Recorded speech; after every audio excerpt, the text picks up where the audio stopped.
Really happy to be here. We're glad to have you here, and we're going to get into your background and your diagnosis. But let's talk about your job a little bit, because I understand you're one of a very small group of people actually allowed to fly the space station from mission control. Yes, so we sort of look at it as a second master's degree.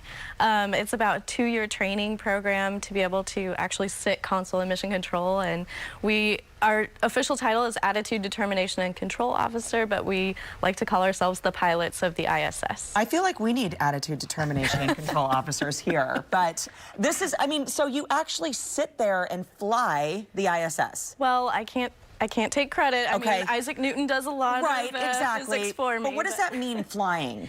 Yeah, so we monitor a bunch of telemetry coming down from the space station.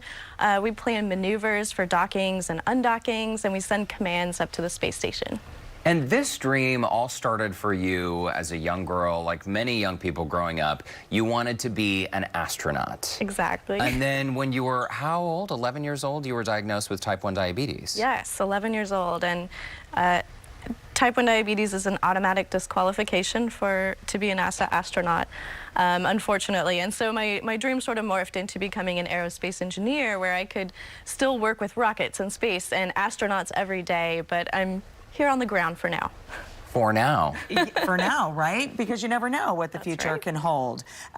So this is so incredible. You did not let the diagnosis of type 1 diabetes hold you down. A lot of people might hear that no, or might hear, oh, you have to deal with this for the rest of your life, and, you know, not be able to deal with it. You just said, forget it, I'm moving forward. Yeah, I'm big into being a rule questioner, so I think there are a lot of rules that are based on antiquated data and old styles of diabetes management, and that's really come a long way in the last few years, especially with organizations like JDRF. They're kind of paving the way to help us manage our diabetes easier, and so there's sort of strength in numbers, and our voices have been heard to overcome several of the no's that we've faced previously. And talk to us about JDRF and their mission. Who are they? Yeah, so in my free time, when I'm not piloting the space station, I am an advocate for JDRF and all things type 1 diabetes.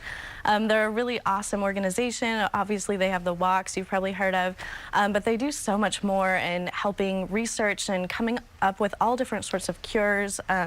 There's some science belief that there's maybe not just one cure, but several different ways to find a cure. So they're sort of leading the way, and we're excited to see where all that money goes and the research that comes out of it. They do great things in our backyard, for sure. Their events are well attended, and many people think and believe that we can find a cure in our lifetime for type 1 diabetes. Absolutely. Can happen. Yeah. When I was diagnosed about 20 years ago, you know, they said 5 or 10 years there might be a cure, and we're not quite there yet. Right. But we're making strides towards that, and I'm excited to see that hopefully a cure will come in my lifetime. And you mentioned that because of your type 1 diabetes diagnosis, that was an immediate health disqualification to becoming an astronaut. That's the barrier, right? Yes. Are you hoping that that rule will change through research? I think that's one pathway that it could change. I also think, you know, there's a lot going on in the space sector right now. There's commercial companies coming online and ways for not perfect specimen astronauts to get to space. So I'm excited that that may be another avenue to get a type 1 in space. But that still is your goal, to go personally into space. Absolutely.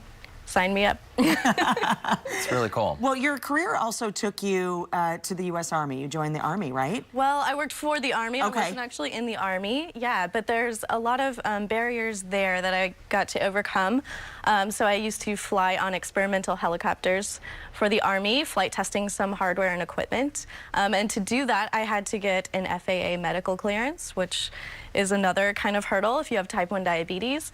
And I started blogging about it, just, you know, the struggles I was coming up against, and I started getting emails from readers that they were experiencing some of these same issues. And so it kind of became this community where we would help each other. And even now, we moved to Houston now, and I met one of them in real life, and he actually works for NASA as a search and rescue person. So there's a lot of interesting ways that we can help each other. You described yourself as a rule questioner. Yes. Which I think is great because I think it's good to not just go along with things because that's the way it's always been done. Do you think this diagnosis ultimately helped you develop those critical thinking skills? Yeah, this is something I talk about all the time, actually. In mission control, we have qualities that we sort of hone in to become good flight controllers. And the weird thing is, type 1 diabetes and the logistics day to day and the mechanics of the disease really bakes in these qualities of discipline and teamwork, responsibility, confidence, competence, vigilance, and toughness is the last one. And so it's really a unique opportunity as a type 1 diabetic to not only reach for that dream, but actually feel a little bit advantaged because I have this disease. It's incredible. It really is, and I love that you say too that you're going to get a lot of no's. This happens in life. We hear a lot of no's, but after a certain amount of no's, there's usually a yes at the end, right? Yeah. So it's all about education, I think. And again, JDRF does a great job sort of breaking down some of those barriers for us. We've seen this recently with the FAA. They've granted clearances for Class 2 and Class 3 medicals. Scuba diving is another one that's recently changed some of their standards. First responders, CDL licenses, all these things kind of add up to, overcoming the barriers that were previously there. That's April, fantastic. I know. April Blackwell is great. Thanks so much for coming in to chat. Enjoyed our conversation for sure. And for more information about how you can help diabetes type 1 research, click on the Scene on Houston Life section of our website. See you in space. Sounds good. Deal. All right, folks.